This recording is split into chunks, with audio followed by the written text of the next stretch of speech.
ఓసారి కలిసి రాదు, ఒకసారి కలిసి వస్తుంది, ఒకసారి అవమానింపబడతాడు, ఒకసారి సంతోషపడతాడు. కానీ ఇవేవీ కూడా లక్ష్య పెట్టడు. ఇవన్నీ భగవంతుడికి అర్పణ చేసి తనదైన మార్గంలో తాను వెళ్ళిపోతూ ఉంటాడు.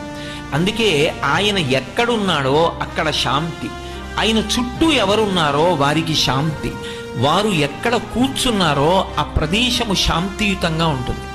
అందుకే సనాతన ధర్మంలో భక్తి యొక్క ప్రధాన ప్రయోజనముగా మీరు అడిగినా అడగకపోయినా భక్తి మార్గంలో వెడుతున్నప్పుడు వచ్చేటటువంటి మొట్టమొదటి లక్షణం ఏది అంటే ప్రశాంతత.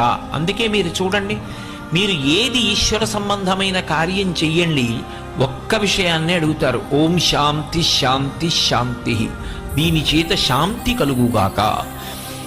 అందుకే త్యాగరాజస్వామి కూడా శాంతము లేక సౌఖ్యము లేదు సారసదళ నయన అంటారు. అసలు ఆ